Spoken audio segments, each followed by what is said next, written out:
What's going on, y'all? Big Vinny here. I just had a nice edible from my buddy and friend, and we'll talk about him in a minute. Right now, this is my buddy Jeff Suter. Me and Jeff Suter, we're partners in this. Normally, we have Jared Blake, but guess what?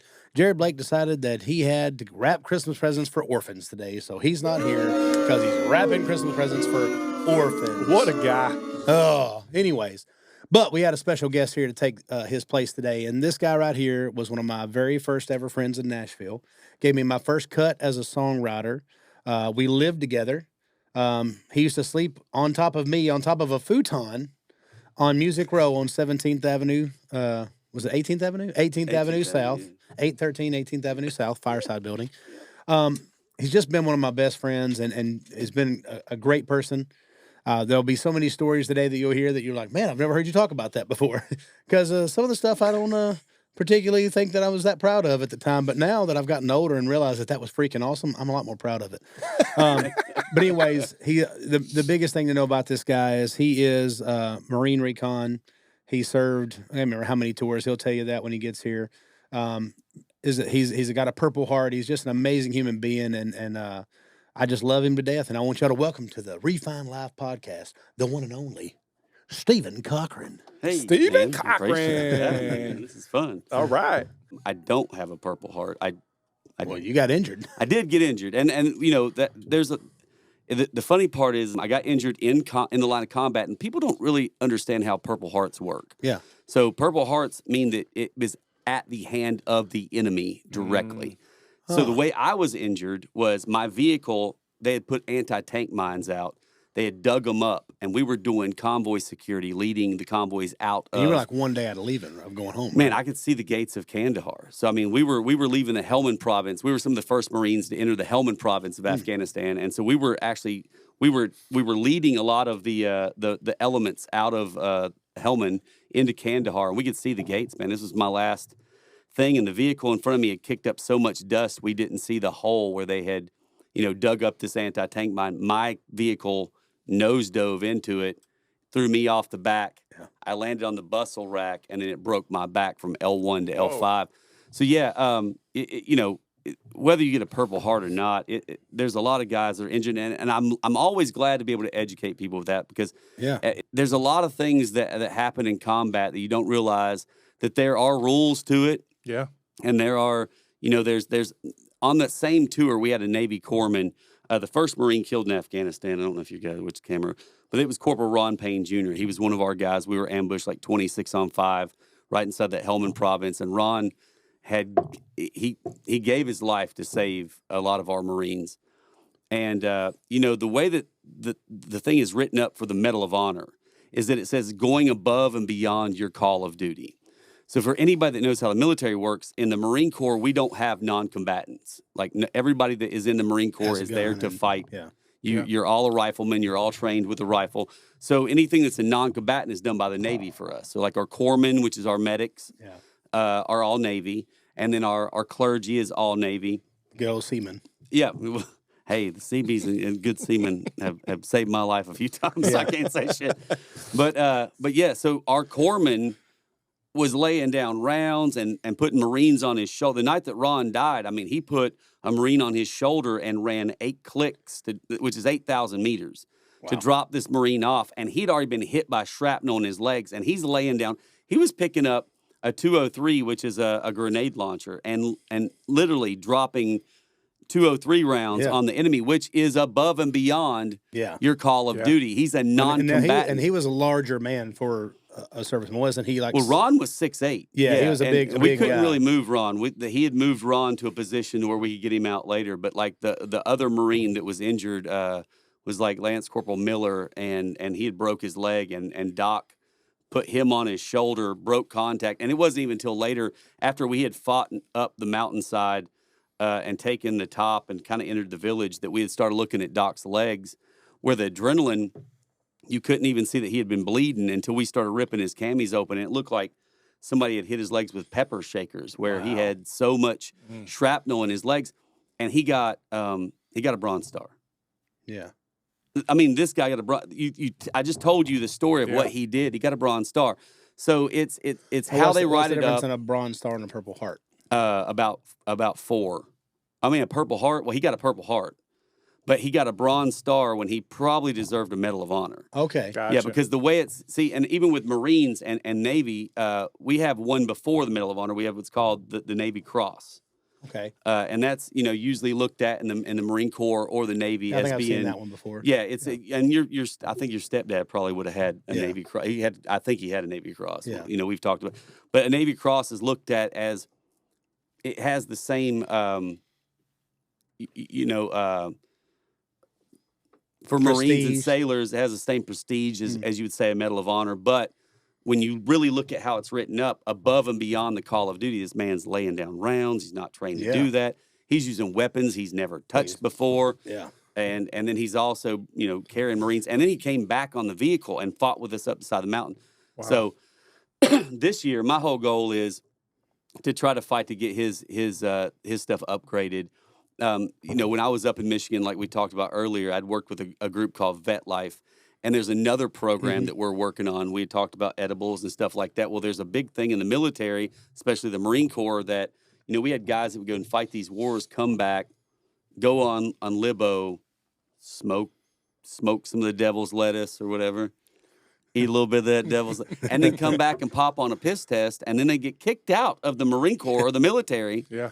They just fought wars. Yeah. And now they can't use the VA. Yeah. No, all the things that are available. So Josh with Vet Life, a good buddy of mine up in Michigan, is starting a program to start getting that reversed, where these guys can get to where they can start getting the full benefits that they deserve from. I remember we had the talked VA. about that back in the day. It's like, hey, you can go out and put your life on the line, but don't you come back home and smoke a joint with your buddy, Yeah, well, and especially because statute of limitations. Everybody was smoking weed in Afghanistan. I don't care what anybody says. That shit was everywhere. Well, you were just trying to cope with what you seen because y'all went in. You went in 04. That's when you went into the military. Yeah, no, I went in right after 9/11. That's what I thought. You went like the day after. Yeah, I was wrote a in whole song college. about it. Yeah, I was in college, and we watched. A few buddies of mine. We watched the towers fall, and you were playing lacrosse. I was playing lacrosse at West Kentucky University, and we got drunk, and all of us are talking shit about, we're going to join the military. We're going to go and I'm going to go in the Marines. And I remember the next day I was like, hey, who's doing this? And they're like, no, man. You come back and like, hey guys, I already signed up. Y'all need to get down Pretty there and much. sign up. It's not even. We were just kidding, bro. No, that's not. So I remember even going into the recruiter's office, and I was like, I'm ready to go. And he's like, dude, first off, how much have you had to drink today? And I was like, you're perfect for the Marines. I was drinking last It was night. a normal day. Yeah, I was drinking out last night, and he was like, man, you need to go back and finish your degree and then come back in, and we need officers. And I was like, the Army, the Navy, and the Air Force also are in this strip mall. So I'm going to one of you. If you let me out of here, I'm going to go to the next one. And he was like, let's take an ASVAB. And so I remember I wanted to go in as an 03 because I wanted to get to reconnaissance, but you really didn't have a path to there other than through its 03 is the MOS for infantry in the Marine Corps. Right. And so he talked me into 0352, which is a tow gunner, which is the easiest. I won't say easiest, man. I don't want to shit on nobody in the 03 field. All 03 is hard, but most 0352s don't have to hump a lot. It's called the CAT platoon.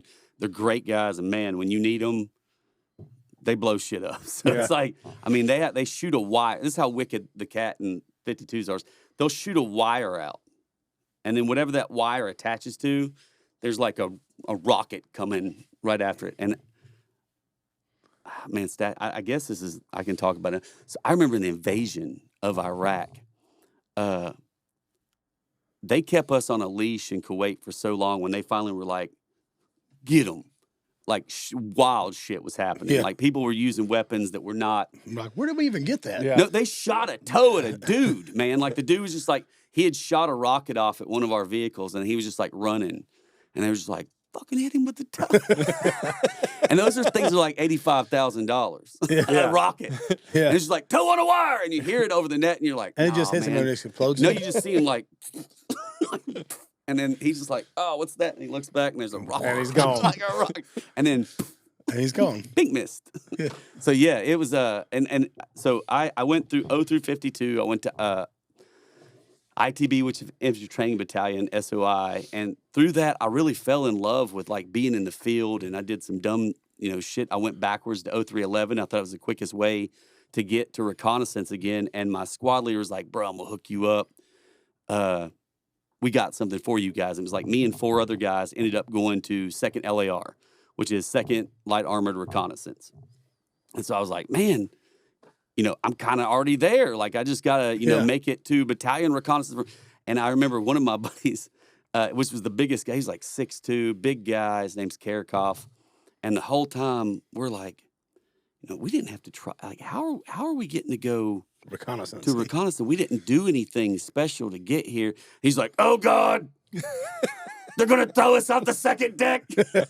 And we're always like, shut the fuck up, man. Like, dude, we don't want to think about. And then of course, like Ron Payne, who we talked about, is 6'8". Yeah. And another guy who was Gunny Elliott, who this guy played football for Penn State. He used to have to cut his sleeves to like roll them over his arms. He was we called him the alpha male wolf. That's how he would start off formation. He would come in and go, I am. And we'd have to go, the alpha male wolf. Like, that's how intimidating. So this is the dude that picks us up to take us. And we're just looking at these guys. And I was like, oh God, they probably are going to throw us off the 3rd deck. He was right. Yeah. Oh, crap. No, man, it was wilder than that. It was nothing about the 3rd deck. It was just weird shit.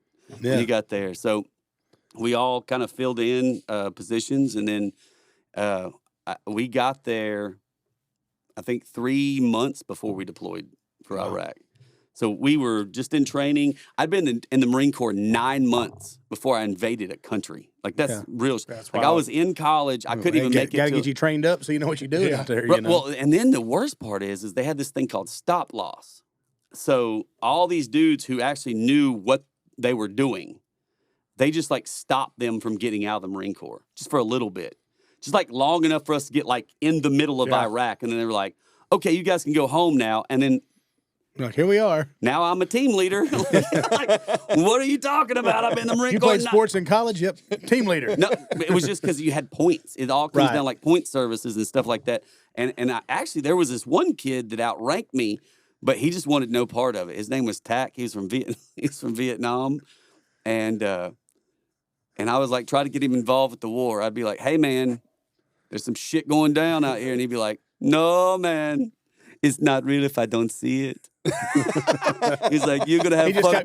He just kept getting down in the foxholes and finding tunnels underneath. No, he would just sit in the back of the vehicle and just sleep. Because with LAR, you're on these pretty badass vehicles called LAVs. They're LAV 25s. They have 8 wheels on them. Oh, yeah, they're amphibious. Yeah. They have a 25 millimeter cannon. We don't get to touch any of that. We're like, we get in the very back of it. They put us in the back and we sleep on top of each other until they go, scouts out. And then the doors open and we come out, and usually we're blind for about 10 minutes because the sun's in our eyes. But the vehicles are always awesome. good when your scouts are blind, you know. Yeah, you just come out and you're like, oh God, it's the sun. We've been in the dark for 12 hours. But this guy just stayed. He wouldn't get out. He just said, no, man, I'm going back to Vietnam after this. I'm not going to have a bunch of issues to talk to a therapist about. We used to play bad pranks on him, though, too. We would do traffic checkpoints. Yeah. We'd pull vehicles over, and if we caught anything inside of them, we'd have to, take the people away and send them to jail. Jail. Jail. Hell. Guantanamo. So anyway, they went away, and we would take the vehicles, and we knew Tak was like sleeping in the vehicle. And so we would just line up and start shooting the vehicle because the engine well, so they can't use it again. So we're like shooting it. And then he'd be like, what? What did you do to the people? And we were like, oh, they're in there, bro. Like, what are you talking about? Like, just took care of a big problem. He'd be like, oh my God, this is the things I didn't want to talk to the therapist about. So yeah, poor Tak. I think I don't know, whatever. I guess he's back in Vietnam. He said he's going to go back and live like a king off his benefits after he got out. He's probably living like a king. Living like a king and back in Vietnam. So little do you know, he owns half of Vietnam now. He probably be like, hey, buddy, I need an investor. He's probably doing a podcast right now in Vietnam about there was this crazy what they call you, the white devil. What'd they call you? Yeah, no, that was Afghanistan. That was different. That's because I learned, man, again, this is going to make me look great. Yeah. So there's like 5 languages spoken in Afghanistan. There's like Punjabi, Urdu, Pashto, Arabic. Mm-hmm. And so while we were there, most of our vehicles broke down. And so we kept getting put on Humvees and attached to like 1st Recon Battalion, which is not what we do. Like when you're with LAR, it's something completely different. Every recon element does something different. And they like to call us lazy ass recon Because we don't hump. We just ride on these vehicles. They also call us lost and retarded. Because Fair. because we get lost sometimes. And so especially when you incorporate the Afghan weed into the system. So we were getting attached to these guys all the time. But yeah, that came later. So is it built different, the weed? Well, yeah, because it's not weed. It's hash. It's what it is. It's weed and opium together, and it's a whole different do it thing. off a knife. It's different. Well, no, there's even this there's this stuff called they shlambe is what they call it, and we would go and meet with village elders and stuff like that. And oh man, my Marines are gonna be so mad at me when I tell these stories. So shlambe it's sour goat's milk. And, the thing is that you can't really turn, if a village elder, especially if you're meeting with them and trying to get, you can't turn it down. It's disrespectful. They have very little, resources. They're offering you some of it. So you got to take it. And so they're passing this shlambe around, and my interpreter's there with me, which, by the way, coolest interpreter in the world. When we first got him, he had said his name was Nori Hamad. And I said, all right, look, man, I'm going to be real with you. Like 90% of my dudes are from the South, and there is no way they're going to murder your name. Like, we all have nicknames. He's like, oh, no. I'm like, yeah, he's like, no. And I was like, we all have nicknames. I was like, they call me Mother Goose. I was like, have you ever seen like an American movie or something? Man, he goes, and he looks at me, he's like, yes, I will be James Bond. And I was like, you're damn right. You're going to be. I just want the Taliban to hear us be like, fuck it, get James Bond up here. And they're like, oh, they got James Bond. We're out. Yeah, look at it, James Bond's here. And so over the course of Afghanistan, they turned it into James Bond TCP. We don't know why kids just adding stuff to it, which means traffic checkpoint. He was the James Bond traffic checkpoint. But so we kind of made a deal where he would teach me Pashto. I would teach him English slang. And then I started making up my own words in Pashto, and he hated that. He hated all of that. That made his whole job like fucking way worse. I'm from the South. That's what we do. I was like, hey man, teach me some cuss words, and he was like, we have no cuss words in Pashto, and I was like, oh, you about to have some cuss words in Pashto, and so I'd make it like Ukras Macholake, which I would insert while he was like interrogating someone, and he would just go, oh motherfucker. Because then he knew, like, now I have to explain why this dude with blonde hair and blue eyes just asked this guy to eat some baby meat. Because it's the closest thing to suck a fat baby's dick I could come up with. Look, that was 2004. I don't think statutes can get me at this point. We didn't do anything bad. We're just teaching the locals words that you changed their life forever, man. Yeah. Dude, we did way more than that. We told the village that we were operating out of that the army was coming in to take over, and that the only way that they would give them this story. The only way that they would get candy and stuff from the army was that they had to give them the candy signal, which was 2 in the pink, 1 in the stink, 2 in the pink, 1 in the stink, and you have to say it over and over so that they know that you mean candy. And we're like leaving the village, and the army's coming in, and you can hear them on the radio, and they're like, "Holy shit! All these fucking kids doing the shocker!" And then you just hear somebody like, "Fucking Marines," and they're just like, "Doing the and we're just leaving this country like we did our job. So in your time out there, and I want to get on to the music stuff too here in a minute, but I always love hearing about this. It's so interesting. I think that, a lot of times people don't know all the stuff that goes on over there. Obviously, we see what the TV tells us, which, as you know, is nothing, basically. Yeah. But you were in some pretty big, like, well-known battles and war zone things. What was probably, was it Iraqi freedom, or what was kind of the biggest ones that you were in that you had to be a part of with all that? Yeah. So the Battle of Nasiriyah, we were one of the first units to invade Iraq. So they had us split up in like RCTs, so we were a part of what's called RCT 1. We were right outside of in Kuwait, right outside of Iraq, and we came through like the southern border, and we came up through a village called Nasiriyah. And I guess it's what's known as the first major battle of Iraq. we had to cross a river, and they had the bridge pretty shored up. And so when we got there, we didn't really know what we were coming into. And yeah, man, it was hell. Like Charlie Company had actually taken a wrong turn. Charlie Company Amtrak's had taken a wrong turn into Nasiriyah and was just shot up and was pretty badly beaten up. And we were taking a lot of abuse from our own military. Like at the time, we had air superiority. We had taken out all the tanks pretty much in the, but our own air. A lot of people don't talk about Nasiriyah, but we had the A-10s that were, they were killing more Marines probably in Nasiriyah than the Iraqis killed the whole war. Which it still boggles my mind this many years afterwards. We were green. We were the only thing green. Just don't shoot anything green. That's all you had to do. But they were doing, they were doing gun runs on so bad. We had a unit attached with us called the LAV-ADs, which means Light Armored Vehicle Air Defense. And they have, which the LAVs have a 25 millimeter cannon on them. These things had 6 of them, like a Gatling gun. And they could shoot 100 round bursts of 25. A 25 millimeter round is about that big a round. And they have them HEDP, which means it's highly explosive. They can explode. So these things, they could shoot them 100 rounds. It looked like lasers coming out. And it got so bad in Nasiriyah that we were calling for clearance to try to get these to shoot our own air out of the ground. We were on top of vehicles with panel markers. Like panel markers are just like markers, like trying to wave our own air down because they were killing so many Marines.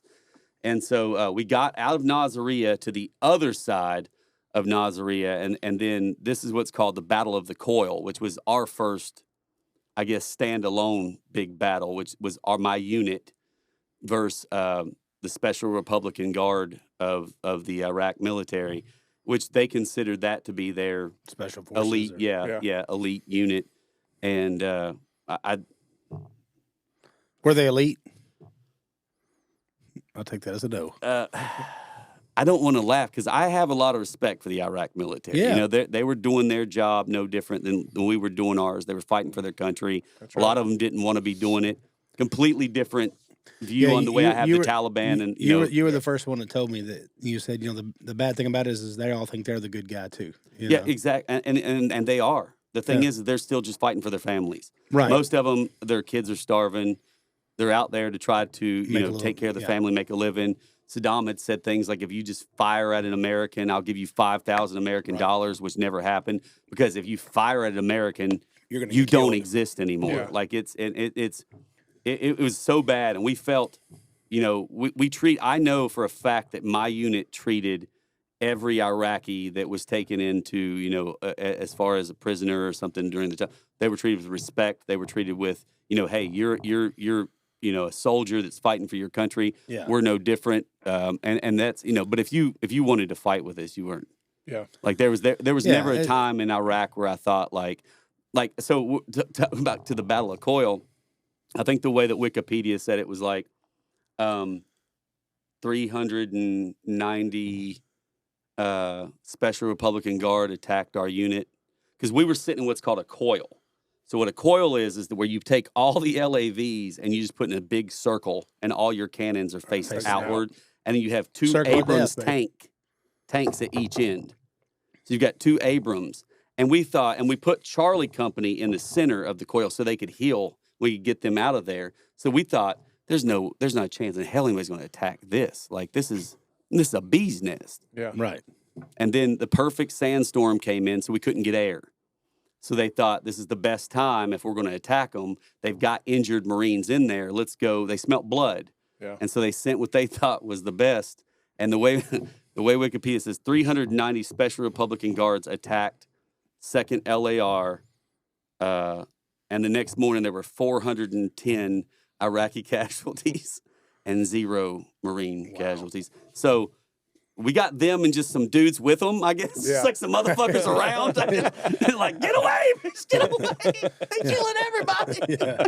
So, and I guess that was the whole thing was it. And, and that was what the dude who led us was General Mattis during that time, and he was no better friend, no worse enemy than a United States Marine. If you want to be our friend, we will help you. You can come here. We can take care of you. If you want to fuck around, we are the find out group. We are the, and it was, man, that I remember the invasion was just like, there was no rules. It was, if they shoot at you, handle it. Do your thing. Handle it. Yeah. And we had one. It was tried by 12 or carried by 6. And I can tell you, again, I don't know that I served in Iraq or Afghanistan other than little jokes like, yeah, we probably shouldn't have told. We were also 20 years old. Yeah. We're teaching kids the shocker. Yeah. We probably shouldn't have done that. Kids yourselves, we're kids ourselves. We probably shouldn't have done that. But other than little shit like that, I can say for a fact there's nobody I served with that ever did anything that I would consider a war crime or out of line or unprofessional. Yeah. Kids the shocker. But you're saying you didn't torture anybody. You didn't take people and treat them like they were like we've heard prisoners of war from No, nobody pissed on anybody. Like there was never even in Afghanistan, which like I'm telling you, humiliate them and do stuff ever. Like that, And Afghanistan was a whole different ball game, man. It was like like I said, you had Iraq where you're fighting professional soldiers who are doing it for their country. In one area, you're fighting a country, and the other one, you're fighting a god because they're fighting for what they think the Quran has told them because they have an 85% illiteracy rate in Afghanistan. Right. So they don't know how to really read the Quran. They have a mullah that reads the Quran that tells them, and that mullah is also usually a drug lord. Yeah. He's growing poppy. He's making So is opium. that what Osama bin Laden was? Osama was from Egypt. So he wasn't even from Afghanistan. He was exiled out of Egypt. Right. And Afghanistan was like the only place that would take him. And that's really where they started Pashto, the language, because he spoke Arabic. So when he got to Afghanistan, he couldn't speak to them. Yeah. And so they started this Pashto or some so languages. What made him prestigious then? Like what made people want to follow him? He was a devout Muslim. And in the region of Afghanistan, the Taliban, and that's the thing people don't realize, the Taliban is, when you hear the Taliban, everybody thinks like, oh, those are the bad guys. It means people of God. And that was, we didn't know that either. Woo! Yeah. Just showed up in the country like, who the fuck is the Taliban? And you got people who are just like, I am Taliban. And you're like, oh shit, we got to get everybody. So no, it just means people of God. So Al-Qaeda was what he was. And that's, and the thing to be a part of Al-Qaeda, you had to take an oath, not just to Al-Qaeda, but to Osama. So two different things. The Taliban was really a split of what's called the Mujahideen. I'm learning so much today. I know. Yeah, and you lived with me for 2 years. So it's like, to be fair, you were drunk. So. Yeah, well, I was getting over this shit. So the Mujahideen is what kind of battled Russia. And we supported the Mujahideen against Russia. So when that ended, they kind of split. One was in support of the United States. The other ones went with Osama bin Laden into the Al-Qaeda. And so we still had a lot of Stinger missiles and stuff that we had given. There's movies about this stuff. But, yeah, I was there during the time where we were trying to figure out, like, what they had, what they didn't have. Yeah. What was left over from the last time we were over here? What we were giving them to fight the Russians. Now they're using against us. And there was just a lot of raw shit going on, man. Like, they have the ANA, which was the Afghan National Army, and then the AMF, which was the Afghan Militia Forces, which was just like just some dudes that had some weapons, and they were all inbred, and they were fucking kids. It was a nightmare. Like I'm little boys. Like it was an honor. So you was okay to kill one of them then? We had to work with them. That's the fucked up part. Oh wow. Those are the good guys. No, those are the good guys. Wow. Those are the good guys. Those are the guys that were there to train. Oh. Yeah. We called them the 13th warrior because we didn't know what to do because these villages would offer up these young boys. They're called Bachi boys. They would offer them up as like an honor. And then they would, but if you're in the AMF, you are a warrior. You don't own land. You don't own sheep. And to be able to have a bride, you have to own one of those things because you trade that for your bride. And the more land or the more sheep you have, the younger your bride is, the better looking she is. It's completely a lot. Different culture. Way different. And so, meanwhile, people think they want to leave America. Bro, if they only knew the shit that like, and so that's the whole thing you're balancing there too. Is like these are the good guys. These are the dudes that were like I don't want to work with them. and I don't want to work with them. Like, I just want to go home. Like, why the fuck are we here? Let's just blow them all up, except for the women and kids. And that it's just it's Afghanistan's been at war for 3,000 years. There's poems that go back to 1700s. Yeah, my great uncle, that's before Christ, dude. My great uncle gave me a poem before he was 84. His name's Robert Brown. He was in World War II. He was 16, shot 6 times in World War II, and went on to stay in the Army. And he gave me a poem before I left for Afghanistan. It was called "O Ye English Soldier," and he was like, "Only read this on your worst day." And I can't remember all of it, but man, I remember the last verse of it because it said, "When you're down and out on Afghanistan's plains, and the women come out to collect what remains, just roll to your right and blow out your brains and go to your God like a soldier." Wow. Because it was even then so horrible to be taken prisoner in that country. You're not leaving. If they take you, you're not. Yeah. And if you do, you're never going to be the same. They're going to rape you. They're going to do things to you that they know that will destroy your psyche. You don't want to live with for your forever, life. They're trying to get to your soul. Well, and they do. That's that it's 3,000 years, man. I mean, it's. And this is in Afghanistan? Oh yeah. Afghanistan's I would do, and I only have the invasion Iraq. I'm not talking about all the guys that went into Fallujah and stuff like that. I wasn't there for that. But my Iraq, I'd have done 10 of those compared to, I don't ever want to go back to Afghanistan again. So how long did you stay in Afghanistan? We were there 8 months. So Marines do smaller tours than the Army does. Army, they'll stay for 2 years. Yeah, forever, man. And so we'll do I was on a float actually for Afghanistan. A float is like a MU, a Marine Expeditionary Unit. Yeah, we were waving, just waving, throwing out candy. That's throwing out candy. Not even a joke though. We had to do like some cold weather training exercise in Albania. Oh yeah. And I just didn't watch the news or anything like that. And they were protesting to not have us come. And we came. So we're driving through these towns and the people are all out like this outside, right? And I'm just like, yeah. You really were parading it up. Dude, I was like, hey, you were homecoming queen. Up, bro? And they're just like, fuck you. And I was like, back at you, bro. Let's go. I thought they were just excited to have us there. No, they didn't want us in their country. You were 20, so. They were saying go home is what they were saying. Yeah, so, but again, you think about 20-year-olds that are given, unlimited amounts of power, amazing weapon systems that, those 25 millimeters on those LAVs, they don't even have to hit you.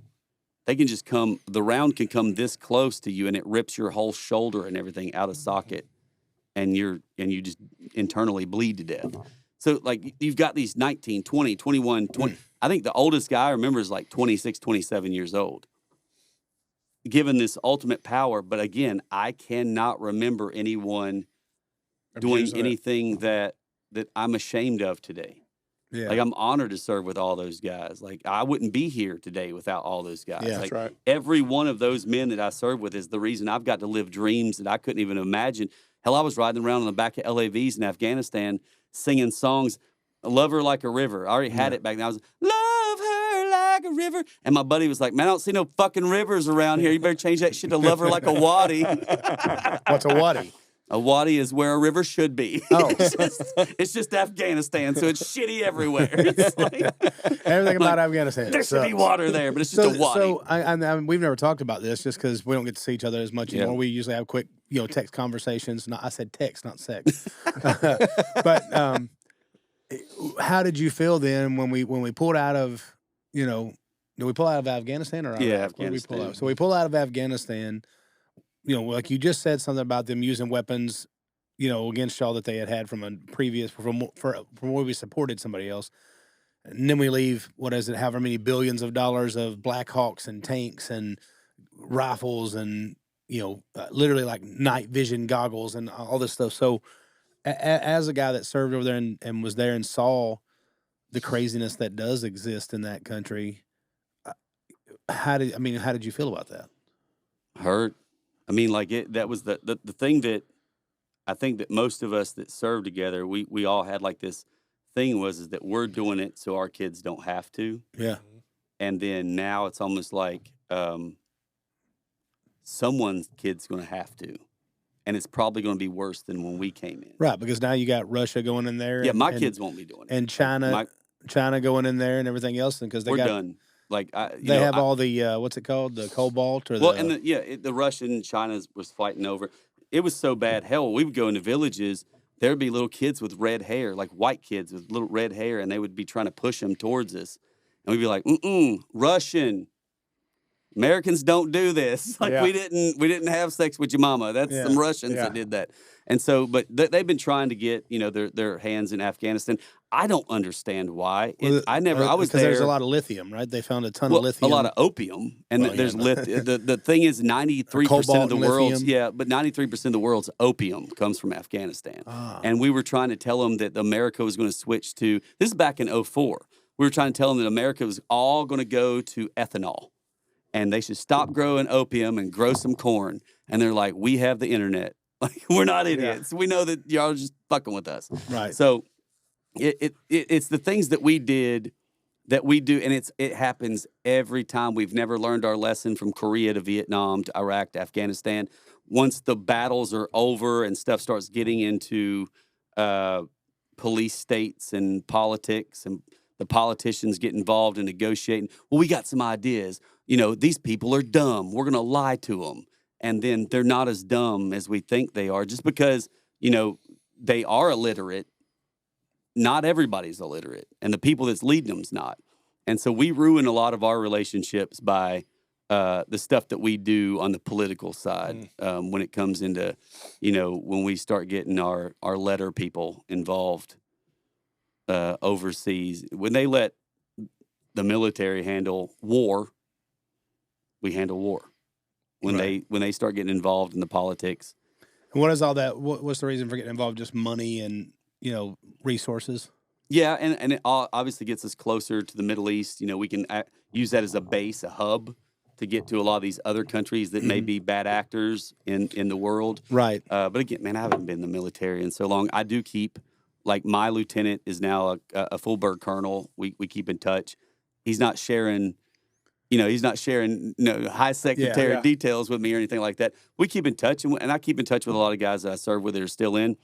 I don't know anything more than anybody else does, Yeah, it was cool through the years when we were living together, some of the guys coming in and you would be over there with and, just hearing their stories. And dude, I still, to this day, and I think that's one of the things that's always kept me grounded even through the success we've had in music was that you cannot be a rock star around people that seen your penis more than your wife has. Like, you just can't. Like, when your dudes are like, man, I seen that motherfucker on a cold day. Bitch, on a cold day. It was cold. Wait, it gets cold in Afghanistan and Iraq? Yeah, hell yeah. Afghanistan, it gets real cold, especially at nights. But a North Carolina night on a beach in December can get real cold, too. We wasn't always at war. You know what I'm saying? There was a lot of downtime. Yeah. But, so those guys, and even, I lost my mom and grandmother to COVID, here recently. And we buried them in Kentucky. And where I'm from in Kentucky is like, it's Eastern Kentucky. It's Pikeville, Kentucky. Sydney, Kentucky is really where it's at, which is like Dix Fork, Big Creek. It's really remote. It's hard to get there. There's no airport that you're flying into. And I had a guy that I served with drive from California, one drive from Connecticut, one drive from Cincinnati, and they were all there. Yeah. And I didn't even, one of my buddies, Ward, you've met Ward, he had texted me and he was like, I don't know where you're at and I don't know how to find you, but I will find you today. And I was like, I'm going to take that, man. That's scary as fuck. But they all showed up. They were all there, man. And I don't know that I would have been able to handle it. They all knew my mom. Our moms all went through the same shit. When you're in combat, you don't really realize what you're doing to your parents. You're 20, you're out there. We're all invincible when we're that young. We're I'm good. Playing football. It never happened to me. Exactly. But all of our mothers are at home going through it, just worried to losing years off their lives. So and you lost. It was was your mom first, then your grandma, or your grandma, then your mom? My grandmother first, and then my mom. But it was only like 2 weeks apart. And then you lost your dog too, right? My dog was first. The dog was first. Yeah, it was a fucked up year. So I had a service dog for 14 years. Like I said, I broke my back in Afghanistan. I was paralyzed for a while. They told me I'd never walk again. Wow. Yeah, and her name was Simplify. So no, that's what I'm saying. That was her name. Yeah, I'm a little moto. But she was like, my service dog, but she was my best friend. It got me through a lot of times that I just didn't have anyone. A lot of dark times, and I've written songs about that shit left and right. Oh, but yeah. she ended up getting cancer, died at 14. But I mean, 14's a long. I had a good. She was a Walker Treehound lab Yeah. mix. I mean, she was on her hind legs. She was 6'1". Wow. She could look me over my head almost. We would go through airports, and people were like, "Hey, nice service pony." Yeah. So we had a long run together, but it was still hard. I mean, she was like a kid, my kid, you know.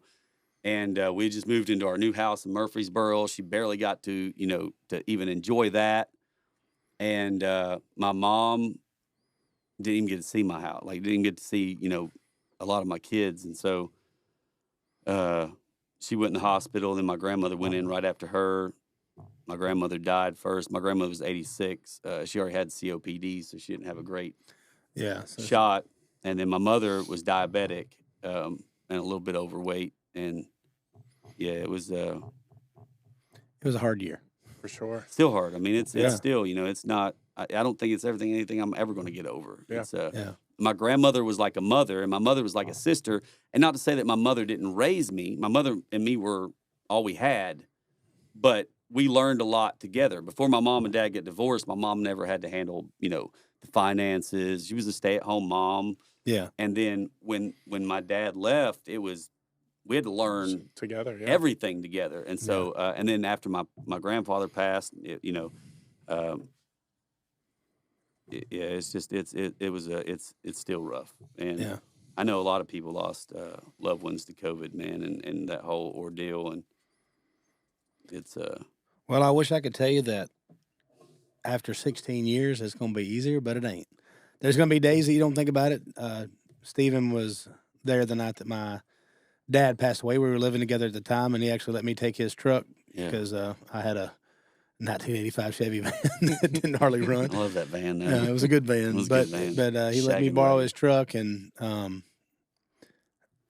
our other roommate Cruzel, he was on tour. You were on tour. That's actually. My cousin uncle. Yeah, his cousin. Yeah, we'll talk about that. We'll get that later on. Yeah, cousin uncle. Kentucky, you know. Yeah, that's such a great. And he was from West Virginia. It was CMA. It was CMT that actually called that out. Yeah. I was doing. They had. Yeah. Was it Deanna Kay? I don't know. They were just like, so how are you and Stephen related? And Michael's like, we'll just go with cousin. She's like, what do you mean we'll go with cousin? He was like, so his grandpa's my dad, and then I'm his second cousin. I'm his uncle on one side of the family and his cousin on the other side. And she was like, what? And he was like, we're from Eastern Kentucky. And she was like, we're going to go with cousin. So, you know, so obviously he was there. He let me, he wasn't there. He was on tour. His truck was there. He sent me a message and said, hey, take my truck. You know, you can, use it. Cruzel didn't know how to drive a stick shift. So I was already like this. I had this heartbreak inside my heart, you know. But I'll get in. I drove that thing, though. I mean, I knew how to drive it, but I was just like, I was crying, dude. I mean, I promise you, I don't think I got that little Colorado under 95. The way that he went out, man, like that's a true testimony story that I love to tell, is that he gave his last sermon and he said, you know, if I got to die tonight, then I'm good to go. He literally said, you could die. He goes, you never know when it's your time to go. He goes, it could happen in the twinkling of an eye is what it says in the Bible. He says, so you got to always be ready. He said, you never know, you could die in a car wreck on the way home tonight. And he died in a car wreck on the way home that night. We played it at his funeral, you know, played that actual, his sermon. That's kind of what my grandmother, you know, I'd talked to her, they'd put her on a BiPAP, and then they were going to put her on a vent, and I'd talked to her, and the nurse said, she really has something to tell you. And man, I tell you, I've never told this story on a podcast before. I might cry. She said, Steve, I seen Jesus, and he's beautiful, and I want to go to Jesus. Wow. And let me tell you something. 2 days before that, my granny was like, don't let me die. Don't let me die in here. Right. I don't want to die in here. Yeah. And then completely, she was like, I seen Jesus. He's beautiful. I want to go to Jesus.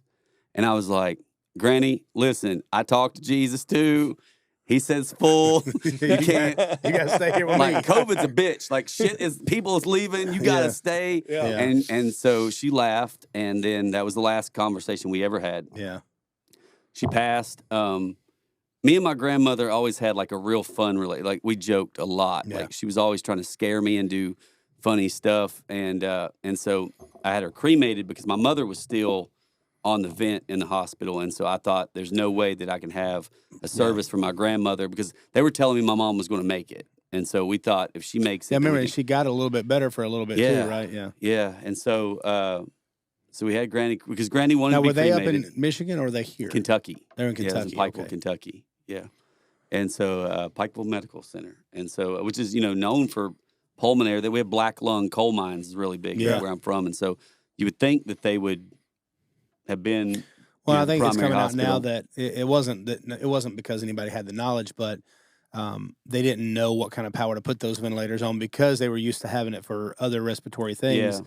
And now they're kind of finding out that the power was up too much and it that's what they blew did. out their lungs. They blew my mom's lung out. Yeah. So she was kind of, hanging in there. She got better, and then they turned what's called the PIP, the PIP up. Yeah. And it blew one of her lungs out and collapsed her lungs. So now she had COVID pneumonia. She got a bacterial infection, and now she only has one lung to fight it. So it was an uphill battle. When you can't get proper oxygen in your body, your blood can't. Yeah. And then every time they would try to bring her out of the anesthesia, all of her vitals would drop. And so, but we'd had my grandmother cremated, and I was, I went to sleep and prayed, and just kind of, I can't call it a dream, man, because it was like the realest thing that I'd had. And she came to me in this thing, and it was, dude, she looked like my grandmother. She looked a little younger, but she just kept, so she had gotten Parkinson's disease, and she would hit things, and her skin was real thin, so she would get real bad bruises and stuff. And so she was always ashamed of her arms. She would keep stuff over her arms so nobody could see her arms.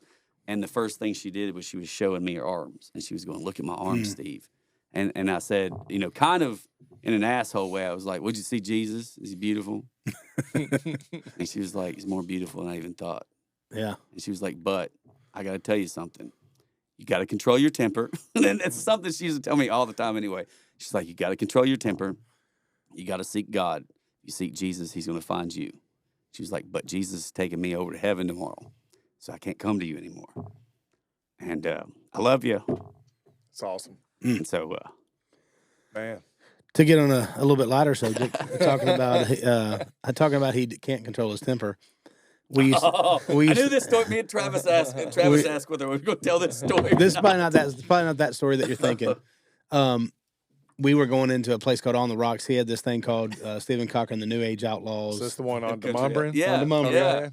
So he was good friends with the owner, and so we had gotten a weekly show in there, and we're walking in. Now, this is on an off night. This wasn't one of our shows, but we're walking in just to go hang out in there because they took care of us, so we'd spend our money there, Yeah. We go to walk in. I open up the door to walk in, and this guy, just random dude, walks out. He goes, "Damn, you're fat." And before I can even react, Stevie goes, "Whack!" I mean, knocks him and then just steps over him. And we stepped over him, and then we knew the owner, so bouncers grabbed this guy and throw him out on the street. Yeah. So Jeff, I mean, talking about one shot at him. you're talking about Jeff, the owner. And Yeah, he's a big old guy, He too. is, He's but a I ran Marine, into right? him. Yeah, he's a vet, and I ran into him a few years ago, and he goes, "Hey, man," he goes, "Do you know we got sued more over you playing there than our bouncers handling people?" He was like, "We'd always be like, you're the entertainment, bro. Stay on the stage." There was one time they threw a guy out. We had a La Familia show, and it was the family. Oh, yeah, I forgot we called it that for a little while. Yeah, and so I was on stage, and they were throwing this guy. He had hit his girlfriend, and I was like, "Throw this guy out." And so they were taking him out the front door, and he was like, "You piece of shit, I'm going to come through the back." And I had a wireless microphone. I'll never forget this. And I was singing, and I just walked all the way to the back door with the microphone. Because he came down that alley. Yeah, he came around the alley, and he opened the door, and I put the mic in my back pocket, hit the motherfucker. And he dropped, and I just turned around, I was like, "And I'm thinking I'm drinking." We're all like, "Where'd Stephen go? Where's Stephen?" And then Jeff's like, "Oh, shit, we're getting sued again."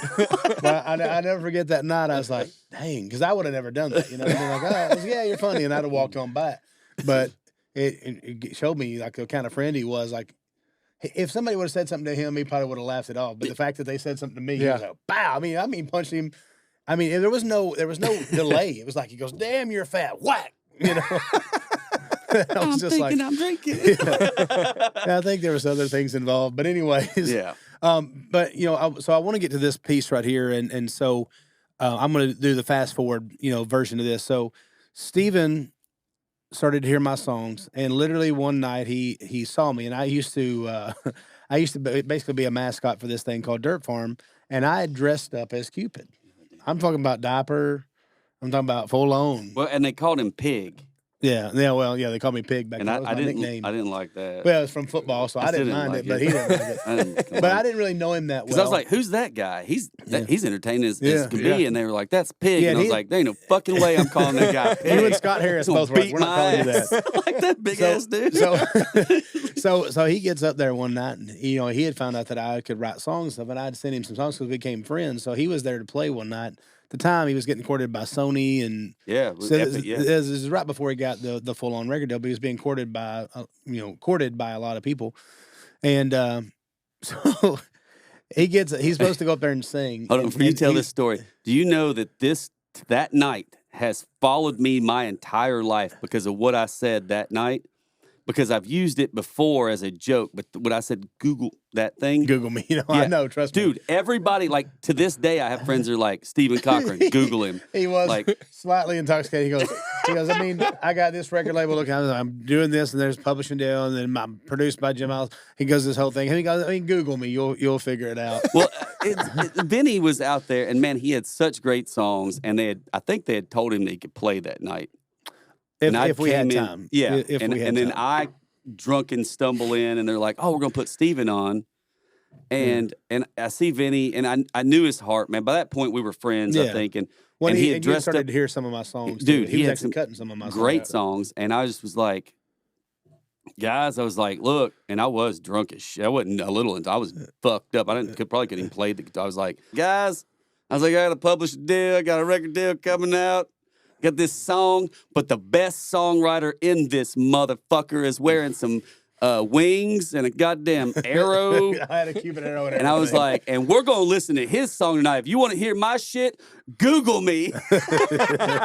And then he got up there with the whole diaper and sash on and rocked. Yeah. Dude, it was. And I it was the start 500 of- pounds, and I'll never forget. I don't know whose guitar it was, but it was like a little bitty guitar, but the strap was But mine. the strap was so tight that it was like up here on top of my belly. Yeah, I think it's mine. I was like 180 back Yeah, then. you're I was tiny. a little We dude. called him Captain America, but I get up there and Captain I sing my Cockblock. songs, and I got actually got encored after the second or third one. I think I sang "Might As Well Get Stoned." Remember that song? Yeah, I remember that. I think you played the one that was my like Mammy's. No, I didn't write my Mammy's song yet. no. This was you played the Teardrops and Lime, It Blues was in the Blender. no. It was if the creek don't rise, God I'll be willing, the creek don't rise. God willing, and the creek don't rise, I'll be there by the stroke of midnight. Come on, you said remember my own See, songs. I remember it. Knock I ain't worried. You gave Hold me you gave me some of those again. songs when I was still going back and forth to the Marine Corps. Like I wasn't even out. No, yet. I remember. Yeah, because listening I to remember those, I'd see him, and then I wouldn't see him for a while. Then I'd see him. Yeah. You know? Well, But he ended up calling me up there. I got to sing and play that night. And then it was my first time getting to play in front of that crowd, and it was the first time that I think that those folks actually knew that I wrote songs, because I would go and just support Butter. Because he had and the Butter and dance. He Sugar danced show, his ass off. and I'd man. I've never dance, seen a guy and there was dance like that. they had Chance up there. That was his. That's how he heard about the whole Well, thing. I've known is- Chance. Me and Chance kind of grew up together. went to college together. And, Yeah, no, we've just known each other, our families, and we've known each other through high school. Like, Chance, one of his best friends, dated a girl I went to high school with, and she was a cheerleader for my high school football Yeah. team. So we've known Chance, Jelly, all those guys grew Yeah. up in the same area, because where I grew up in Nashville, I went to Hunter's Lane. Yeah. And so it was like, there wasn't a lot of country music. There was a lot of country rap.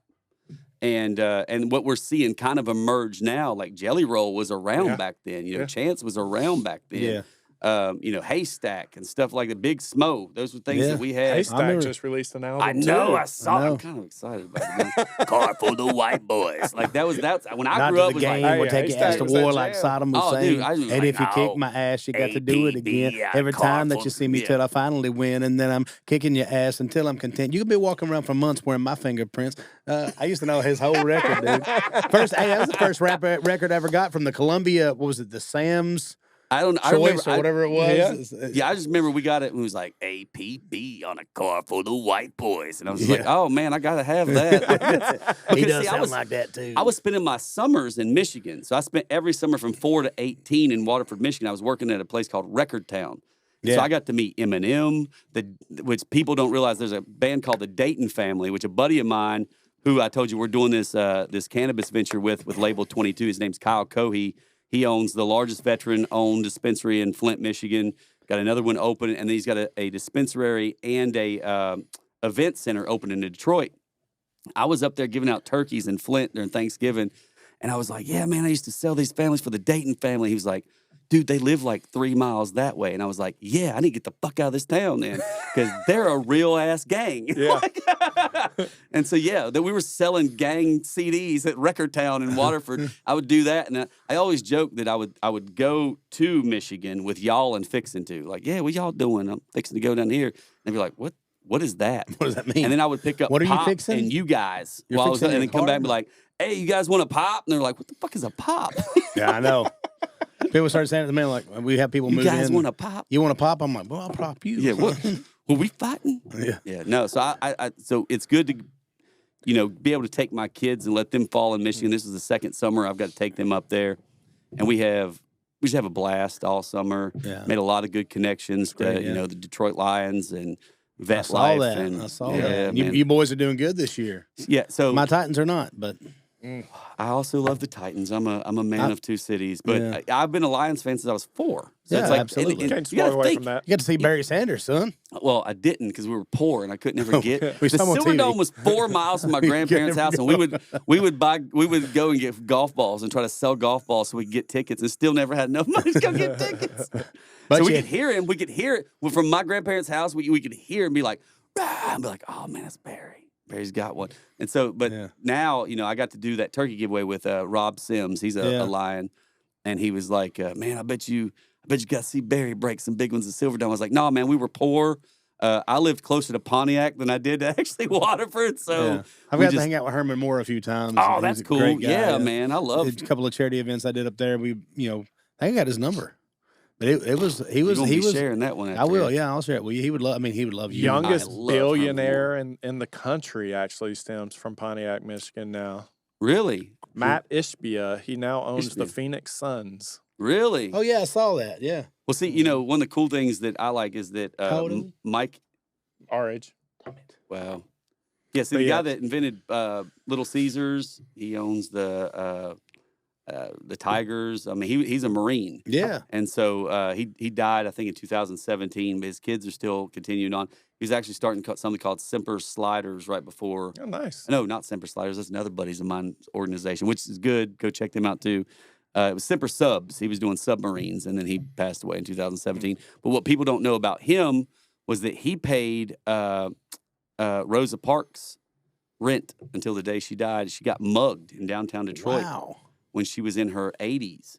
Wow. And he went and bought her or rented out a condo on the better side of Detroit, put her in it, and paid her bills until the day she died. I wonder if whenever they Wow. found out that thug had messed with Rosa Parks, I Like- wonder how much he got just murdered. Like, I would hope that he's not with us anymore. Like, No, but I'm just saying, like, when the folks found out, the Yeah. other gang members, like, wait a second, you did what to Rosa Parks, It was- bro? it was- That'd be like I imagine if somebody did something bad to Betty White when she was still alive. I think it was in the depths of the crack era in Detroit too. So it's probably just a crackhead that yeah, I didn't even know. was just mugging her to try to get. They should have and didn't. started an interview process after that. Yeah, Like, before we mug you, let's enter. Who are Sure. you? Who are you? Yeah.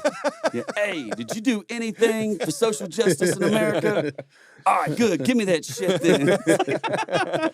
But yeah, well, it's- so I wanted to kind of fast forward. Obviously, we did music together. He had songs on CMT and GAC in the top 50 songs of the year.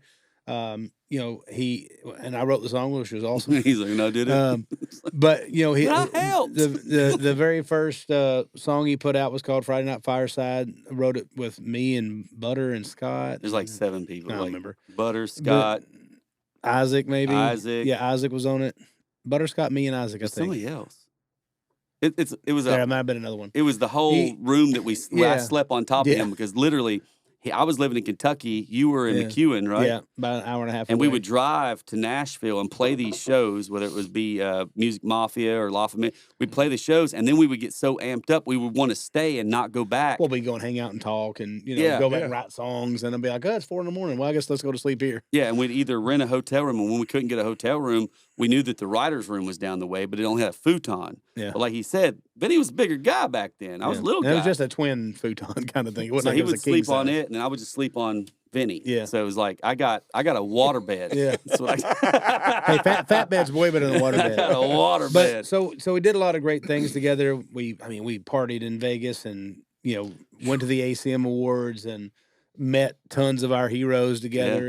I say heroes, Threw stuff off the tons of MGM our Grand's people that we looked roof. up to in music, because obviously our real heroes are our military folks. But what I want to fast forward to is you stepped away from music for a while, and you got into the point to where you're like, you know what, I'm focused on being spokesperson for the VA.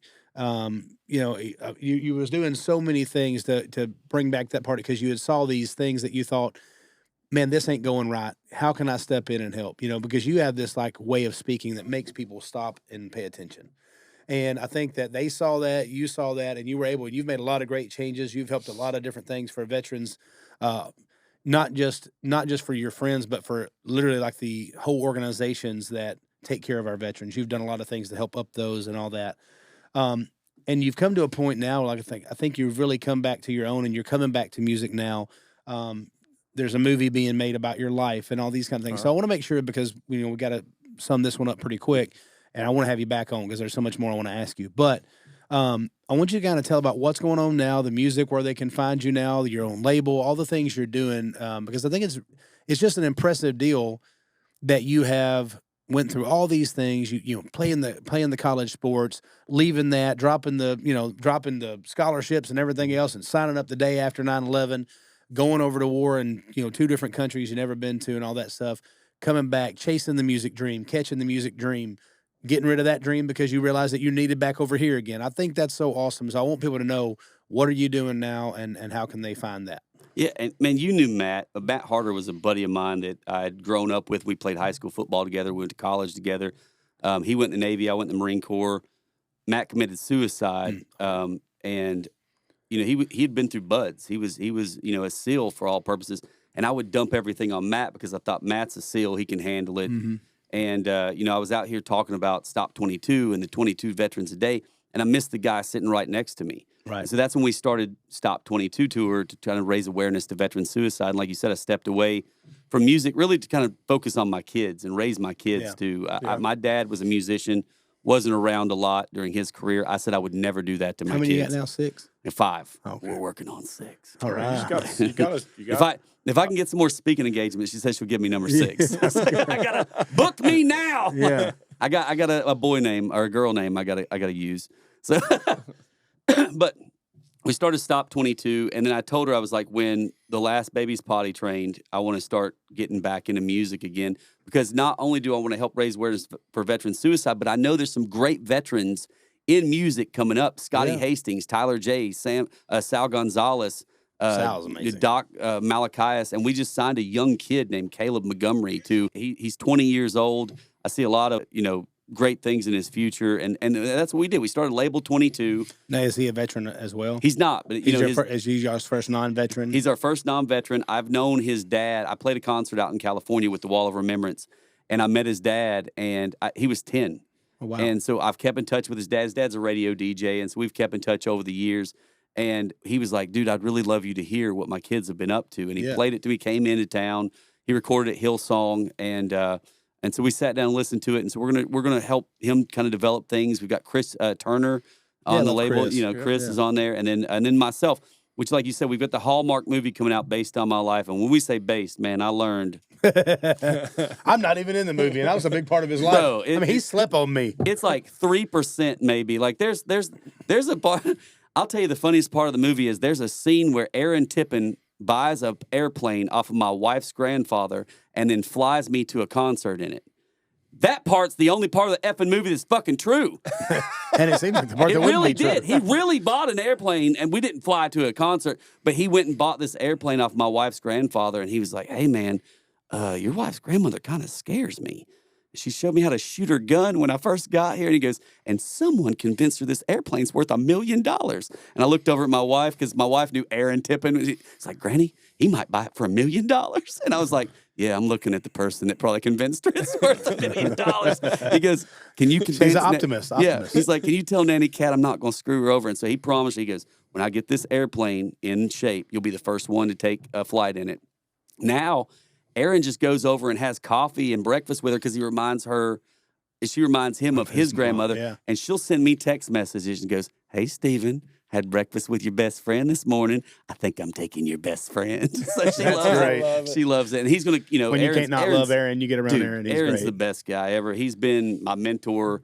So, well, I'll tell you a funny story about Aaron. He told me to stop telling this story. When I was in 6th grade, I was the class president at Neely's Bend Elementary, and they told me to find like a pledge that we would say before the Pledge of Allegiance. And at that time he had, you've got to stand for, so all my class would stand up every morning and say, you've got to stand for something or you'll fall for anything. Yeah. And so when Aaron and I started doing some music stuff together, I would tell this story and he'd be like, hey man, could you not like maybe say 6th fucking grade when you say it? Because like now I'm your dad. Like you fought 2 wars. Like, you sound like you're 87 years old. And then you're like, no, your dad. You knew my dad. He was Steve Senior. He was my dad. Him actually did. Yeah, they did tour and do stuff together. So it's weird because he's like my music. You know, well, my dad's my music dad, but he's my mentor as far as a lot of stuff. He's the creature of the night. The creature of delight. Of delight. Baby. Yeah. He go look it up on YouTube. He does. Creature of Delight. Stephen Cochran Senior. Steve Cochran. He went by Steve. That's why I went by Stephen. I didn't want that. Go look it up and pay close attention. Well, look it up and then thank Michael Stanley for uploading that to YouTube because I was in a bar somewhere. He had a real live panther in the thing. So he had something in them pants.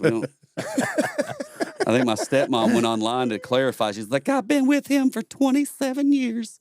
And that's all man meeting there. I was like, Jesus, get the fuck off social media. Who gave this woman a keyboard? You're in your 60s. Get the fuck off. Ruining my life. Ruining my life. So you got the label going. Yeah. You're signing people. You got your stuff going, doing speaking engagements. Yep. You just put out a new song, and is this song associated with the movie? Yeah, so everything that we're putting out is off the soundtrack coming out. Oh, cool. Hallmark just extended for another 18 months. We know we had the strike. Right, yeah. So we've been kind of in limbo with that, but ours was already written. Julie Wolf, she's written most of the movies you've seen on Hallmark. Yeah, she wrote her name on there. Yeah, she wrote this movie, and her dad's actually a Vietnam veteran with a Purple Heart. Wow. So it was kind of like a labor of love for her as well. Yeah. And, I joke about, her not being 3%, but like she said, she was like, this is not an autobiography. This is a movie. You've lived a lot. We've got to figure out how to do that put in it all in one thing, an hour and 20 minutes. And we always joke, it's you go to Hallmark to meet your wife. It's Lifetime where you get to murder her. And so so we're not at Lifetime yet. We're still having kids. We're good. You're good to go. You're good. You're on the Hallmark channel. Well, they made the funniest part is they made my wife my physical therapist in this movie. All right, so she's not. My wife said she worked at the veterans home for a little bit, but she's not a physical therapist. But in the movie, she's my physical therapist. She was 13 when I was injured. And they were like, listen, we're just going to let the audience do the math. I was like, I hope they fucking don't do the math. I turned into Elvis Presley or Jerry Lee Lewis real. Like, this whole career turns weird. I don't think you ever did any Jerry Lee stuff. Is she Doogie Howser? Like, she comes out the end, looks like, you got this 13-year-old bitch giving people therapy. And you got this dude just snagging people out of the play yard. Yeah. Like, hey, you want to see my legs move? What? Now, in the movie, will you be playing a role in the movie? Will you have a part in there, or? We hope so. That there was a scene that they wrote in where it's supposed to be actually at On the Rocks. When I first went into On the Rocks to get that first show, and you remember the first Wednesday, they were like, you got this Wednesday to show us that you can pack it out. Yeah. And I had buddies like throwing people off the street, like, get in to see music. Like, I was out there, step right up, see the amazing Stephen Cochran exactly. guy. And so they're having this scene where the guy that's playing me, which is going to be, I don't know. And so he comes in and gets probably the Chris Hemsworth. Man, that's the closest they're going to get. I would think it has to at least be, Could be Leonardo DiCaprio. Well, I mean, he's older than I am, so hopefully he's not playing me. He's a great actor. He's a great actor. He's have you not seen Benjamin Button? Like was that him? Or that was Brad Pitt. Never mind. You're the movie guy, too. Yeah. So like he comes in to get the thing, and then I'm the bar, which is the funniest thing because I used to tell my band all the time, I was like, we're not a bar band. We're not a bar band. We play every show like it's a concert. So now I'm bar band singer number 1 in this movie. In my own movie, I'm bar, and we pass each other. And as we're passing, I slap him on the shoulder and say, good luck, kid. And that's where they get the one shot of, he's going to be like 6'4". I'm going to be like, hey, good luck, buddy. Like, yeah. They'll put you on a platform walking. Yeah, just walk on a box the whole time. What's Everybody's like, hey, I can't believe how tall Stephen was. Characters are accurate to height and weight. Like they built that village just for me. So, so that's delayed a little bit, but you're putting out the music for that. You're recording new stuff. You got a new song called Keep On. Yep. And it's kind of, what does that song have to deal with? I know it kind of has to deal with you trying to cope with the person you've become, right? And well, I think that's most veterans or anybody that really goes through any kind of trauma, when they come back, I guess, to where they started, whether it be home or back to their hometown, they're kind of forced or made to feel like they have to fit into that mold of who they were. And when you go through extreme trauma like post-traumatic stress or combat, you're never going to really be that person again. And you kind of just got to accept who you are. Yeah. And even whatever you've got to do to keep on getting through the day, even if it's a lie to yourself, to just say, hey, look, tomorrow's going to be better. The next day's going to be better, because it will be. Well, and then theoretically, too, you're lying to everybody else because you're telling them, oh, I'm fine. No, everything's great. What's that meme is like, nobody pretends to be depressed. Yeah. They pretend to be okay. Yeah. Right. And that's the kind of the thing with, and it's not all post-traumatic stress people don't realize. There's survivor's guilt. A buddy of mine, Scotty Hastings, I don't know if you guys have seen, Scotty's got a song called out right now called How Do You Choose? Scotty's an Army vet. He was shot, I think, like 9 times. Wow. While he was in combat. He has to, now he has a sponsor that made him picks. But when I first met Scotty and he was playing with Stop 22, he was gluing a guitar pick because he can't feel his hand. Mm-hmm. So he would glue a guitar pick to his thumb so that he could play. Wow. Like, and these are the guys that I'm trying to make sure get a shot at their give them dream. a shot to do with their music. And I mean, he's not signed with us. He's signed with, I think, Black River, I believe. Okay, yeah. But he's got some great stuff. I want everybody to go support him. Tyler J, Sal Gonzalez, Malachias. We've got a lot of great veterans coming up, and then Caleb Montgomery, and then I've got some music coming too. So Heck yeah. Label 22, man. Get out there. Label 22, StephenCochran.com. Is that still a thing? And StephenCochran.net. It goes to the same place. Yeah. He buys all of his names. So y'all go check him out. Follow him on the Instagrams and the Twitters and that my wife runs. And the TikToks and all that good I'm stuff. just telling you, Travis always sends messages to my Instagram, and my wife will be like, he knows I'm running this. Why is he sending me this? That's exactly why. I was like, that's why he's doing it. So, with that being said, y'all, Stephen, I appreciate you taking time out of your day. I know you just got back home from Detroit. And you're I'm with leaving your again on the 12th. Yeah, you leave a lot and come a lot. That's why you have 5 kids. I got 5 kids. I was wondering if you meant to do that. I was like, where's the But but anyways, we love you, man. We appreciate you. Y'all remember to go like, share, subscribe to the podcast, give us 5 stars, all that good stuff. Make sure you check out everything on Stephen Cochran. I'm Big Vinny. This is Jeff Suter. This is the Refined Life Podcast. Holla. Holla.